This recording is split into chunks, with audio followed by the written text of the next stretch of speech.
Hello, welcome to another edition of WatchNut TV and What's in the Box. In this case today you can obviously see it's more like What's in the Boxes again. So we're going to do a nice interesting review of a couple of very rare Panerai chronographs. So let's get started. Let's look at the first one. The first one is a PAM121. A very rare watch that is reputed to be only one of a group of prototypes that were ever made of this watch. I'm not sure if that's 100% true, but from what I've been able to pick up on the various forums, not many of these were made due to the inability of Zenith, who was a movement supplier, to actually produce enough movements or sell Panerai enough movements to produce the watch in any quantity. So in any event, they're very rare. This is in a 40 millimeter case. It is actually 40 millimeter by 15.25 millimeter thick. It is a brushed titanium case with a steel tachometer bezel. It also features the older style Panerai deployant buckle, which was the one produced without the button unlocking mechanisms on the side of the clasp. This one is on a very unique signed Panerai gray leather strap, gray alligator strap actually I should say, which sets it off really very nicely.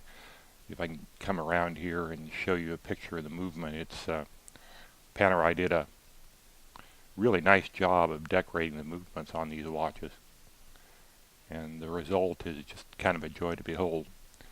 But really pretty nifty and almost impossible to find piece. So let's move on to number 2 here.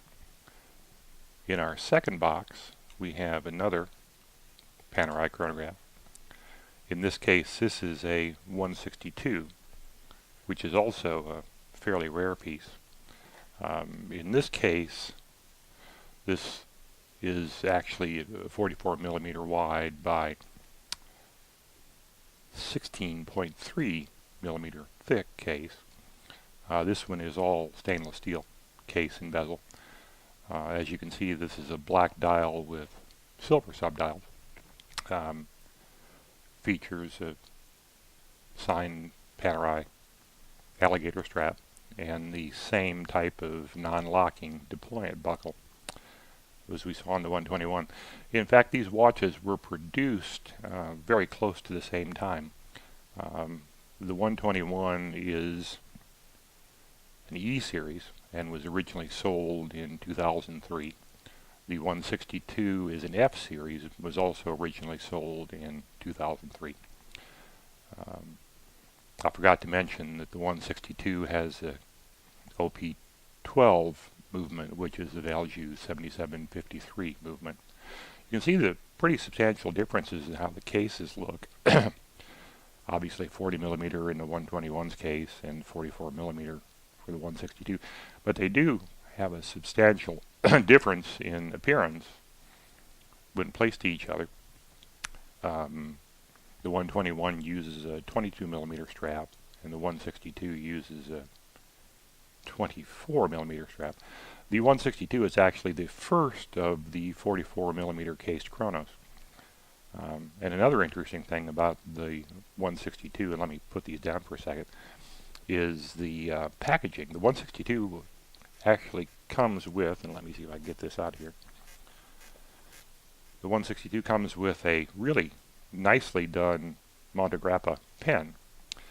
And it's not only a pen, it is a pen and a stylus. One side of this is actually a writing instrument and the other is actually a stylus, and the stylus portion is used for the date correction mechanism, which see if I can get this kind of close enough, you can see right here on the side of the case. So this button actually adjusts the quick-sec date, and obviously the tool is provided for you to do that without scratching the case up. So Two really nice watches. I like them both. I'm not sure about which one I prefer size-wise. I tend to be a smaller watch person myself, so I think I like the 121's 40 millimeter case, but I also like the gray dial on the 121. It's got kind of a neat look to it. But at any rate, if you'd like to see some better photographs and some close-ups and all the packaging for both, please go to watchnut.com. These watches are both for sale. Go to our Panerai Watches for Sale page. Thank you very much.